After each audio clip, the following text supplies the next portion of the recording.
Hello everyone, कैसे हैं आप सब। आज हमारी कॉर्पोरेट अकाउंटिंग की लास्ट क्लास है और इस क्लास के अंदर हम क्वेश्चन नंबर 90 से लेकर, मैंने लिखवाया था, मैं दोबारा लिखवा देता हूँ। देखो, क्वेश्चन नंबर 90 से लेकर जो हमें करने हैं वो क्वेश्चन नंबर 90 से लेकर 104 तक करने हैं।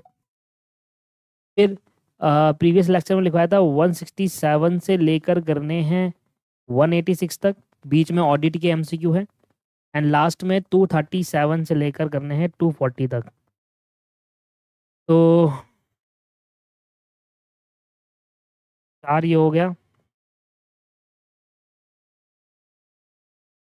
20 एमसीक्यू इसमें है, चार इसमें है और 14 इसमें है। तो 14, 20 और 4, 38 एमसीक्यू लगभग लगभग आज की क्लास में हमें करने हैं। और हमारा ये एमसीक्यू बैंक खत्म हो जाएगा। इसके बाद आपका ऑडिट स्टार्ट होगा, जो कि मैम पढ़ाएगी, जो हमारे साथ एसोसिएटेड है।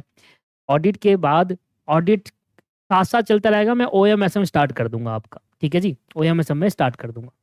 चलिए जी, तो 90 से लेकर स्टार्ट करते हैं आज का क्लास में। 90 से हम स्टार्ट करेंगे, 104 तक जाएंगे, फिर ऑडिट आएगा एंड उसके बाद 167 से 186 चलेंगे, फिर लास्ट में फिर चलेंगे, ठीक है। Ind AS1 presentation of financial statement apply to. बताइए, इंड AS1 ये मॉड्यूल के अंदर हमने करा हुआ है, अकाउंटिंग स्टैंडर्ड वाले चैप्टर में करा था कि जो इंड AS1 होता है। ये तो मेरे को कंफर्म हो गया कि मॉड्यूल के सारे एमसीक्यू यहाँ पर दे रखे हैं। इंड AS1 दोनों पे अप्लाई होता है, चाहे आप कंसोलिडेटेड फाइनेंशियल स्टेटमेंट बना रहे हैं या सेपरेट फाइनेंशियल स्टेटमेंट बना रहे हैं। तो इंड AS1 हमें बताता है कि एक फाइनेंशियल स्टेटमेंट को किस तरीके से प्रेजेंट किया जाता है। चाहे आप कंसोलिडेटेड बनाओ तब भी वो बताएगा, और चाहे आप सेपरेट फाइनेंशियल स्टेटमेंट बनाओ तब भी बताएगा। इसका आंसर है बोथ ऑफ दी अबव। इसमें से कौन सा बेनिफिट लॉन्ग टर्म बेनिफिट नहीं है? याद आ रहा है आपको मॉड्यूल का, जब मैंने आपको बताया था कि देखिए, इसमें से जो रिटायरमेंट बेनिफिट होता है वो लॉन्ग टर्म बेनिफिट नहीं होता है, क्योंकि रिटायरमेंट बेनिफिट इसकी एक अलग कैटेगरी होती है, जहां पर ग्रेजुटी, पीएफ, ये सब रिटायरमेंट के बाद के बेनिफिट्स है। लॉन्ग टर्म मतलब जब इंप्लॉय रिटायर हो जाएगा उसके बाद इसको ये बेनिफिट्स प्रोवाइड किए जाएंगे, कंपनी तो देगी, बट ये रिटायरमेंट होने के बाद दिए जाते हैं। That is retirement. End AS1 जो है, इंड AS19 जो है, इस पे आपका अप्लाई होता है। इसके लिए अलग कैटेगरी बनाई गई है।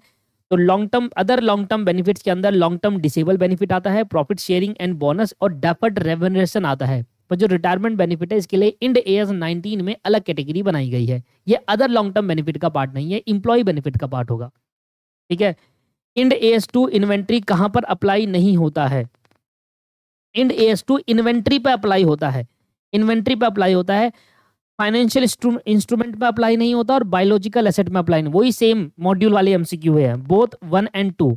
ना तो इंड AS2 फाइनेंशियल इंस्ट्रूमेंट पे अप्लाई होगा, ना ही बायोलॉजिकल एसेट्स पे अप्लाई होगा। ये इन्वेंट्रीज पे अप्लाई होता है। विच of the following is defined contribution benefit? ये भी सर उसी का पार्ट है सर, आपके पास मॉड्यूल का ही। अब डिफाइंड कंट्रीब्यूशन प्लान के बारे में बताया था। ऐसा प्लान होते हैं जहां पर इंप्लॉयर अपना एक फिक्स्ड कंट्रीब्यूशन देता है और एम्प्लॉय दोनों का कंट्रीब्यूशन यहां पर होता है। ऐसे में कौन कौन से ऐसे प्लान हैं जो डिफाइंड कंट्रीब्यूशन प्लान के अंदर आते हैं, जहां पर इंप्लॉयर का भी कंट्रीब्यूशन होता है और इंप्लॉय का भी कंट्रीब्यूशन होता है? तीनों ही प्लान। स्टेट प्लान का मतलब होता है इंप्लॉय स्टेट इंश्योरेंस प्लान, ठीक है। इंश्योर्ड बेनिफिट्स अगर कोई है, और ये मल्टी इंप्लॉयर प्लान अगर कोई है।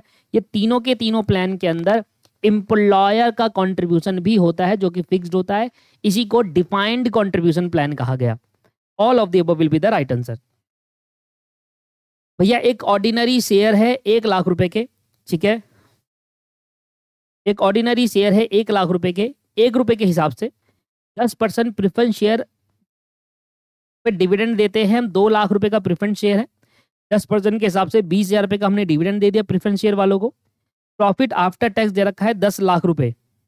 प्रॉफिट आफ्टर टैक्स दे रखा है 10 लाख रुपए। तो करना क्या है कि जो प्रॉफिट आफ्टर टैक्स है 10 लाख रुपए, इसमें पहले प्रेफरेंस शेयर का डिविडेंड माइनस करो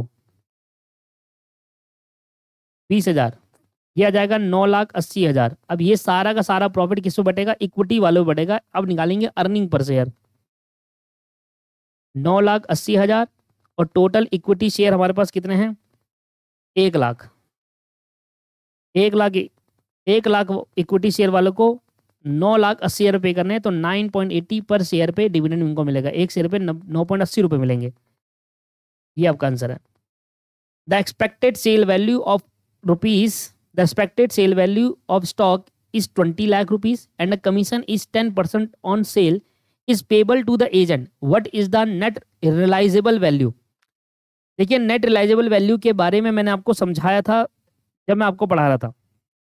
नेट रियलाइजेबल वैल्यू वो होती है कि जो भी आपके पास स्टॉक पड़ा है उसमें से सारे खर्चे माइनस करने के बाद जितने का आप मार्केट में बेच पाओगे उसको आप नेट रियलाइजेबल वैल्यू कहते हैं। अब अगर आप देखेंगे तो भाई एक्सपेक्टेड सेल वैल्यू है 20 लाख रुपए कि जो भी मेरे पास स्टॉक पड़ा है उसको मैं मार्केट में 20 लाख रुपए का बेच दूंगा। ये एनआरवी नहीं है। 20 लाख रुपए बेचने के लिए आपको कमीशन की आपको एजेंट की हेल्प लेनी पड़ेगी, उसको कमीशन देना पड़ेगा। तो अब भले ही वो स्टॉक मार्केट में 20 लाख का बिक जाएगा पर जो एजेंट को कमीशन देना है उसी पे तो देना है। तो अगर एजेंट 20 लाख रुपए का स्टॉक बेचेगा तो वो 10% का कमीशन लेगा जो कि 2 लाख रुपए होता है। तो अब मेरे हैंड पर कितना आया पैसा स्टॉक का? 18 लाख रुपए। भाई 20 लाख का मार्केट में उसकी वैल्यू थी। ये एनआरवी नहीं कहूंगा क्योंकि एनआरवी तब निकलेगी जब सारे खर्चे माइनस कर दो। 20 लाख में 2 लाख का कमीशन हटा दो, 18 लाख में मेरे जेब में आता है। तो आज मुझे अगर मैं आज इस स्टॉक को बेचूंगा तो मेरे हैंड पर 18 लाख रुपए आएंगे, 20 लाख नहीं आएंगे। भले मार्केट 20 लाख का बिके पर वो 2 लाख रुपए खर्चा भी हो जाएगा उसको बेचने का। तो 18 लाख रुपए will be the net realisable value. 18 lakh रुपए आपकी net realisable value. The method of presenting net cash provided by the operating activity that start with the net income and adjust it for the item. ऐसे कौन सा method है cash flow का जहां पर हम नेट प्रॉफिट से start करते हैं फिर एडजस्ट करते हैं? इनडायरेक्ट मेथड है। कितना ही सिंपल है। ये तो सेम क्वेश्चन दे दिया यार इन्होंने। भाई सैलरी का खर्चा है मेरा 40,000 रुपए। Outstanding in the beginning of the year है 5,000 रुपए। Outstanding at the end of the year है 10,000 रुपए। कैश आउटफ्लो और द सैलरी विल बी क्या होगा? कहता है 40,000 रुपए आपकी सैलरी है, ठीक है जी। उसके बाद outstanding in the beginning of 5,000 है, outstanding at the end of 10,000 है। इस 40,000 के अंदर आप मुझे बताओ, इस 40,000 के अंदर जो मैंने सैलरी पे करी है इसके अंदर पक्का मैंने पिछले साल की सैलरी पहले पे की होगी, है ना। तो अगर ये पिछले साल की सैलरी जो मैंने 40,000 पे करी है इसमें से पिछले साल की सैलरी मैं हटा दूं तो सर ये वो सैलरी है जो मैं करंट ईयर के अंदर पे की है। ये वो सैलरी है जो मैंने करंट ईयर के पे करी है। और ये 10,000 रुपये जो मैंने पे करा ही नहीं। ये 10,000 रुपये क्या है दोस्त? जो मैंने पे नहीं किया है। आउटस्टैंडिंग एट द एंड लिखा है ना। तो हमसे पूछ रहा है कि कितना आपने पे करा है करंट ईयर में। सीधा सीधा 35,000 रुपये आपने करंट ईयर में पे करा। पे कितना करना था? 10,000 और जोड़ देना यहाँ पर। पे तो 45,000 करना था करंट ईयर का क्योंकि 5,000 पिछले साल का था। वो पहले पे किया होगा क्योंकि पहले पुरानी सैलरी दोगे तभी तो नई सैलरी पे करोगे। तो पुरानी जो टोटल 40 में से 5,000 पुराने साल का तो करंट ईयर में 35,000 रुपये आपने पे किए। सेम क्वेश्चन हमने मॉड्यूल में भी पढ़ा था। Which of the following is outside the scope of Ind AS 1? इनमें से कौन सा है जो outside the scope of Ind AS 1? भाई इंड AS 1 सिर्फ और सिर्फ फाइनेंशियल स्टेटमेंट कैसे प्रेजेंट की जाएगी, कैसे बनाया जाएगा, इसी के ऊपर बात करता है। Financial review by the management इसके ऊपर बात नहीं करता। इन्वायरमेंटल रिपोर्ट के ऊपर बात नहीं करता। वैल्यू एडेड स्टेटमेंट के ऊपर बात नहीं करता। सिर्फ ऑल ऑफ द अबव इसका आंसर है। इंड AS सिर्फ और सिर्फ फाइनेंशियल स्टेटमेंट का प्रेजेंटेशन कैसे होगा, किस तरीके से फाइनेंशियल स्टेटमेंट बनाई जाएगी, सिर्फ वो बताता है।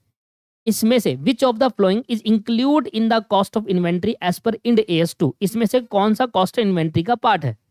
Trade invert is a part of the cost of inventory. Same question दोबारा रिपीट हो गया है, मॉड्यूल का ही क्वेश्चन है ये देखो फिर से रिपीट हो गया सेम क्वेश्चन। नहीं ये नहीं हुआ है, ये नया क्वेश्चन है। इसमें 99 तक मॉड्यूल में पढ़ा दिया था मैंने, कोई बात नहीं। कहता है वाई लिमिटेड है, उसने सप्लाई करा फ्लोइंग इन्फॉर्मेशन। नेट प्रॉफिट दे रखा है 21-22 का 10 लाख रुपए। नेट प्रॉफिट दे रखा है 22-23 का 15 लाख रुपए। Number of share prior to the right issue 5 lakh रुपए। Terms of right issue 1 new share for every 4 share held. जिस शेयर होल्डर के पास 4 शेयर होंगे उसको एक नया शेयर दिया जाएगा। उसके बाद राइट इशू है। राइट इशू प्राइस जो दे रखा है 20 रुपए दे रखा है। Fair value of 1 ordinary share immediately prior to the exercise of right is 25 rupees. Compute the right factor. इसका एक सिंपल सा फॉर्मूला होता था, उसको अप्लाई करो और आ जाएगा आपका आंसर। देखिए सबसे पहले लिखेंगे fair value before, fair value before right issue. Fair value आपको दे रखी है 25, राइट इशू से पहले 25 है। राइट इशू प्राइस क्या है? राइट इशू प्राइस 20 रुपए है। ये देखो ₹20 है राइट इशू प्राइस, और ₹25 है सर आपके पास ex of right immediately prior to, मतलब राइट इशू करने से पहले का प्राइस। एक शेयर पर आपको कितने मिलेंगे? एक शेयर पर जिसके पास 4 शेयर होंगे उसको 1 शेयर मिलेगा, राइट। जिसके पास 4 शेयर होंगे उसको 1 शेयर, मतलब जिसके पास 4 शेयर होंगे उसको एक राइट इशू का मतलब 5 शेयर आ गया। टोटल 5 शेयर की बात होगी यहाँ पर। अब सबसे पहले आपको फाइंड आउट करना है, देखिए बेसिकली राइट इशू का फॉर्मूला होता क्या है, राइट फैक्टर का फॉर्मूला होता है, ऐसी क्लास में डिस्कस कर लिया, दोबारा बता देता हूँ। फेयर वैल्यू, राइट इशू का फॉर्मूला होता है फेयर वैल्यू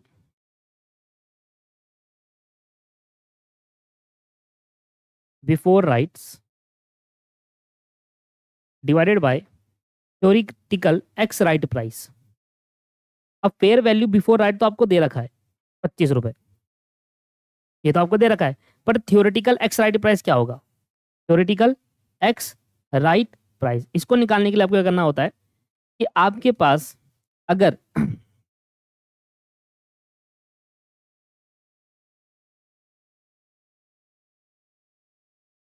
फॉर्मूला होता है value of existing share plus value of new share divided by total share.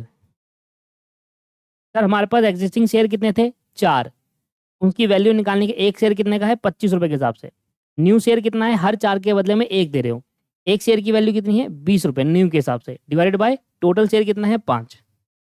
तो 25 चौके 100 plus 20 divide by 5, 120 divide by 5 कितना आ गया जी? 120 डिवाइड बाई 5, 24 आ गया। और वो 24 आप यहाँ पर डालोगे, आपका आ जाएगा राइट फैक्टर 25 डिवाइड बाई 24, ये आ जाएगा 1.04। इस तरीके से होगा ये, ठीक है जी, 1.04, ये आपका आंसर है। क्लियर है जी? इस तरीके से निकलता है।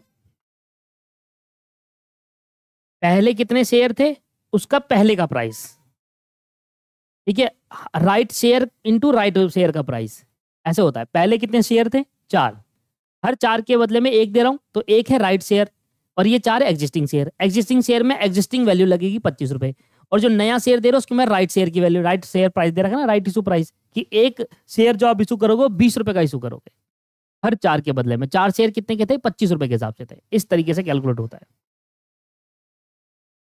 आगे भैया, dash is the definition, dash is the price that would be received to sell an asset और paid to transfer a liability in order orderly transaction between market participate at the measurable date। देखिए Ind AS 113 हमें बताता है fair value का meaning. ये कहता है fair value is the price that would be received to sell an asset. ये वो प्राइस है जिसमें हम अपनी सेट को बेच सकते हैं, या ये वो प्राइस है जिससे हम अपनी लाइबिलिटी को पे कर सकते हैं। तो बेसिकली फेयर वैल्यू की जो डेफिनेशन है वो इंड एएस 113 में बताई गई है। ये आपका इंड एएस 113 नहीं है, मैं तो वैसे ही बता रहा हूं आपको। इसका मतलब क्या है? ऐसा प्राइस, ऐसी वैल्यू जिसमें हम अपनी एसेट को सेल कर सकते हैं या अपनी लाइबिलिटी को पे कर सकते हैं, ठीक है, जिस प्राइस पर हम अपनी एसेट देकर लाइबिलिटी चुका सकते हैं, that is called fair value. याद रखिएगा definition. Which of the flowing unit cost of inventory Ind AS 2 के हिसाब से फ्रेट इनवर्ड बार बार आ रहा है। Event occurring after the reporting period are those event which occurs between the event occurring after the reporting period. वो event जो reporting period के बाद अकर होता है, ये किन दो के बीच में होता है? ये रिपोर्टिंग डेट और अप्रूवल डेट के बीच में होता है। ये वो इवेंट है, रिपोर्टिंग डेट अप्रूवल डेट के बीच में जो इवेंट होता है उसको reporting event occurring after the reporting date कहा जाता है। How many types of employee benefit as per Ind AS 19 के हिसाब से कितने टाइप के एम्प्लॉय बेनिफिट है? टोटल 4 टाइप के एम्प्लॉय बेनिफिट है, मैं गिनवा देता हूँ। Short term benefit, post employment benefit, other long term benefit, और आपके पास एक termination benefit. Short term benefit, post employee benefit, other long term benefit और टर्मिनेशन बेनिफिट, ये 4 टाइप के बेनिफिट होते हैं as per Ind AS 19 employ benefit के हिसाब से। इनका थोड़ा बहुत ऊपर नीचे नाम हो सकता है ना। ये हो गया जी 104 तक। अब यहाँ से 105 से ऑडिट चालू हो गया। बिल्कुल, अब आ जाइए कहाँ से, अगला था 267 से। अब देखो बीच में अगर कोई मिस हो गया तो भैया वो खुद ही कर लेना, क्योंकि एक एक करके मैं चेक नहीं कर सकता। 167, 166, अब 167, यहाँ से देखो अब आगे दोबारा वो ऊपर 167 से लेकर हमें जाना है कहाँ पर, 167 से स्टार्ट करते हैं। ये टोटल हमें जाना है 185 तक या 86 तक जाना है, वहाँ से 87 से दोबारा ऑडिट चालू हो रहा है। पता है मेरे पे इसकी पुरानी पीडीएफ भी पड़ी हुई है। पुरानी पीडीएफ के अंदर आपका जो लास्ट एमसीक्यू थे वो 166 तक था। इन्होंने इस बार नए अपडेट के अंदर और एमसीक्यू ऐड ऑन करे, और मुझे लगता है कि आने वाले टाइम में शायद और ऐड ऑन हो सकते हैं। तो जैसे जैसे ऐड ऑन होगा मैं इसी प्लेलिस्ट के अंदर डालता चले जाऊँगा। प्लेलिस्ट पता है ना आपने, मैंने इसकी बना रखी है ग्रुप 2 की, अलग से चैनल मिल जाएगी। फोर फीचर ऑफ शेयर का मतलब क्या आता है, जो बंदा पेमेंट नहीं करता उसके शेयर हम फॉरफिट कर लेते हैं। कैंसिलेशन मतलब फॉरफिट करने का मतलब बेसिकली कैंसिल करना होता है शेयर का, जो बंदा पेमेंट नहीं करता। Cancellation of share due to non payment of the call money. ठीक है। After forfeiture can be reissue. Right share are generally offered in the portion. Right share उनको ऑफर किया जाता है जिनके पास शेयर पहले से है। अभी हमने क्वेश्चन भी करा, share held, share already held. Buyback of share reduce, buyback क्या करता है, आपकी कैपिटल रिड्यूस कर देता है, वो भी पेड अप वाली।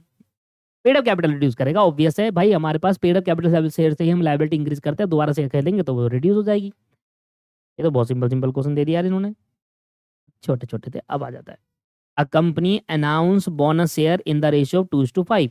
एक शेयर होल्डर है, 1000 शेयर 2:5 की रेशियो में ना, तो हर 5 के बदले में 2 शेयर दूंगा, तो 1000 divide by 5 multiply by 2, 400 share दिया जाएगा। कितना सही है यार, हर 5 के बदले में 2 शेयर मिलेंगे, तो 1000 को 5 से डिवाइड कर लो। तो जैसे ही 1000 को 5 से डिवाइड करोगे तो हर 5 के बदले में 1 आ जाएगा, मतलब 1 की वैल्यू आ जाएगा, डिवाइड बाई 5 200 आ जाएंगे, और उसके बाद मल्टीप्लाई बाय 2, क्योंकि 2 शेयर दे रहे 1 नहीं दे रहे, तो 5 से डिवाइड 2 से मल्टीप्लाई, 400 शेयर। कंपनी ने 5000 शेयर बाईबैक करे 10 रुपये के हिसाब से एट 12 रुपये। कंपनी 5000 शेयर ऑफ 10 रुपीज, 10 वाले शेयर 12 में बाईबैक करे। What is the amount of paid up for buyback, क्या अमाउंट होगा बाईबैक का पेड अप का।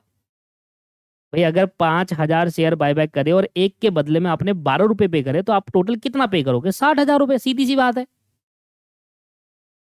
वो पूछ रहा है कितना अमाउंट आप पे करोगे, हमने कहा 60,000 पे करेंगे। 8000 शेयर जो है वो कंपनी इशू करती है और रिसीव एप्लीकेशन होती है 10,000 शेयर के लिए। प्रोडाटा अलॉटमेंट मेड करा, ए पर्सन ने 500 शेयर अप्लाई करा था, तो कितने शेयर उसको मिलेंगे। कितना सिंपल है, 10,000 शेयर जिसने अप्लाई करे थे उनको 8,000 शेयर मिलेंगे। ये तो क्वेश्चन दे रखा है, 10,000 वालों को 8,000 शेयर दिया जाएगा। अब एक पर्सन ने 500 शेयर के लिए अप्लाई किया था, अप्लाई के नीचे अप्लाई लिख दो, ये मैंने क्लास में कराया था।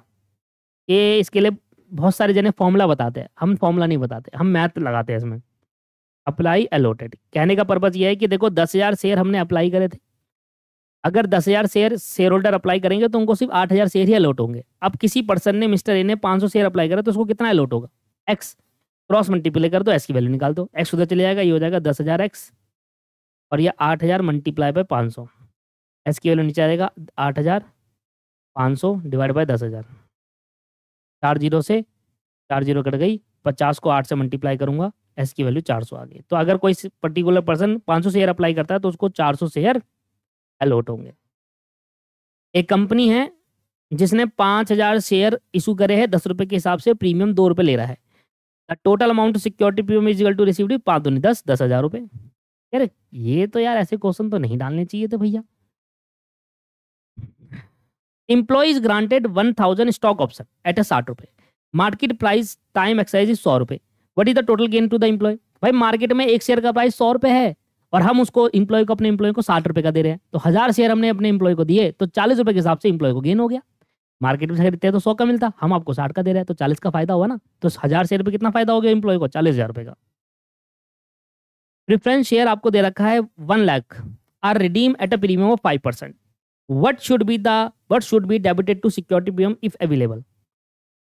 भाई 1 लाख के शेयर हम रिडीम कर रहे हैं प्रीमियम पे, तो 1 लाख का 5% होता है 5,000 रुपये, तो आप 5,000 से सिक्योरिटी प्रीमियम को डेबिट करोगे, उसका पैसा यूटिलाइज कर लिया आपने। According to schedule 3, schedule third के अकॉर्डिंग अगर आप देखोगे,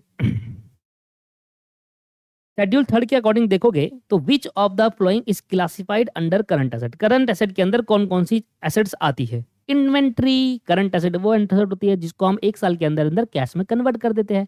इन्वेंट्री ही वो एसेट है, करंट एसेट का पार्ट है। शेड्यूल थर्ड के according with the format and disclosure requirement of statement of P&L, which section of schedule third, इसमें से शेड्यूल थर्ड का कौन सा सेक्शन अप्लाई होता है? Part two of schedule third ऐसे कहा जाता है। पार्ट 2 ऑफ शेड्यूल थर्ड बताता है format and disclosure of statement of P&L। Statement of P&L का जो फॉर्मेट और डिस्क्लोजर है वो किसने बताया? शेड्यूल थर्ड के पार्ट 2 में बताया गया है। According to schedule third under which head capital reserve show, किस हेड पर कैपिटल रिजर्व शो किया जाएगा?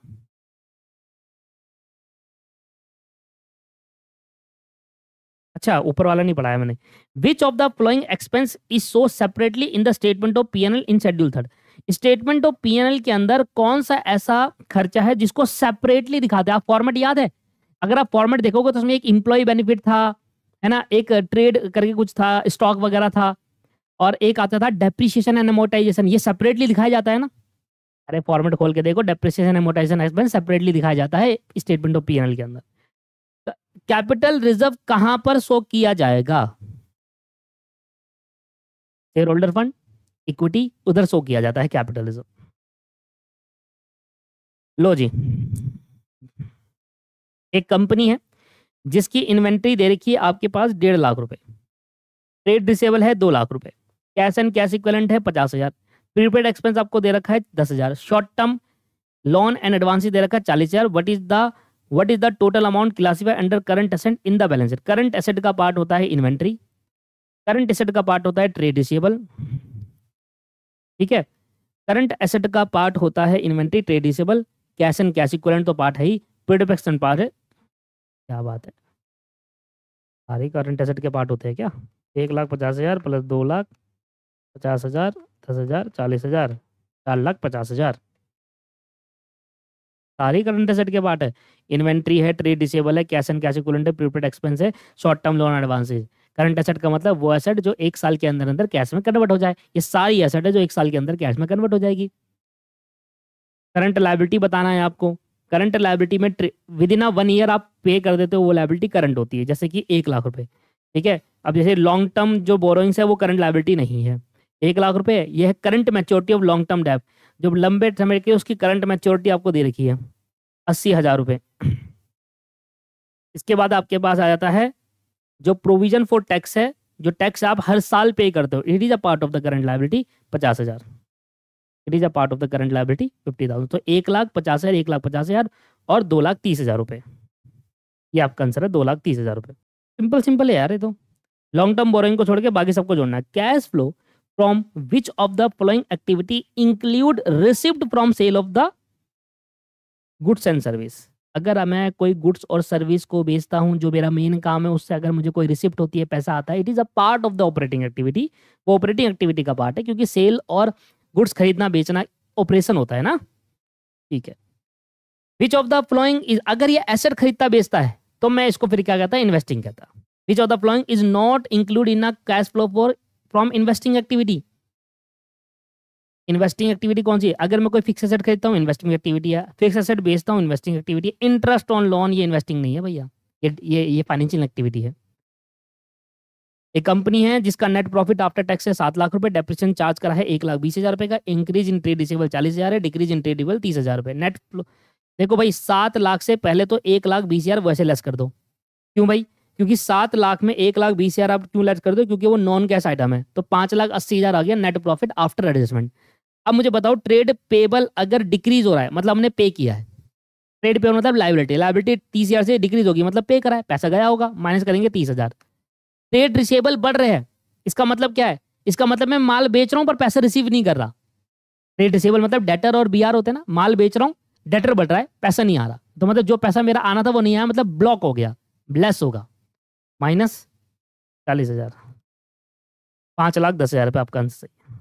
एक मिनट मैंने गलती कर दी। डेप्रिसिएशन दोस्तों ऐड होता है, लेस थोड़ी होता है, ये ऐड होता है। सर ऐड क्यों होता है? वो ना एडजस्टमेंट करने के लिए ऐड। अरे 7 लाख में डेप्रिसिएशन ऐड होगा, क्यों? क्योंकि जो 7 लाख रुपए प्रॉफिट आया वो पीएनएल अकाउंट, सोचो आपने पीएनएल अकाउंट बनाया, उसमें नेट प्रॉफिट लिखा 7 लाख रुपए, ठीक है, वो है ये 7 लाख रुपए। अब इसके ऊपर जो डेप्रीसिएशन है वो आपने ऐड करा या लेस करा है? वहां पर डेप्रीसिएशन प्रॉफिट निकालते टाइम इनकम में से लेस हुआ है। पीएनएल अकाउंट में डेप्रिसिएशन डेबिट साइड में आता है तो वो इनकम को कम कर देता है ना, तो ये 7 लाख में डेप्रिसिएशन माइनस होके आया हुआ है। अब मुझे अगर इसको ठीक करना है तो क्या करता हूँ, ऐड बैक करता हूँ, क्योंकि एक नॉन कैश आइटम है। तो 7 लाख में जोड़ दिया, क्या कहते हैं आपके पास 1,20,000, और वो 30 और 40 माइनस कर दो, 30,000 माइनस 40,000, 7,50,000 आपका आंसर है। मैंने डेप्रिसिएशन क्या कर दिया है, लेस कर दिया था, जबकि वो ऐड होगा, क्योंकि नॉन कैश आइटम है और ऑलरेडी माइनस होके आया हुआ था, उसको हम ठीक करने के लिए ऐड बैक करते हैं। लो जी, खत्म होने वाला है ये वाला। If the net cash from operating activity दे रखा है 9 लाख रुपए, net cash used in investment activity में 4 लाख रुपए, इन दोनों को यहाँ से माइनस करके कैश एंड कैश इक्विवेलेंट निकाल लो। 9 lakh minus 4 lakh, 9 minus 4 minus 3, 2 lakh रुपए आपका आ जाएगा, पॉजिटिव आएगा, क्योंकि 9 लाख पॉजिटिव है, फिर उसमें 4 और 3 माइनस करा 7 लाख रुपए, तो आपका जो आंसर आया वो पॉजिटिव 2 लाख रुपए है। ऑडिट का आ गया, एंड द लास्ट आ जाता है यहाँ से, ये सब ऑडिट है।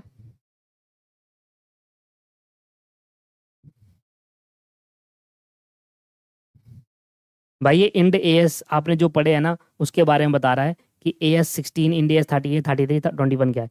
देखो इंड एएस जो 16 है वो बताता है प्रॉपर्टी प्लांट एंड इक्विपमेंट में, वो जो इंड अकाउंटिंग स्टैंडर्ड 10 है वो इंड एएस 16 है।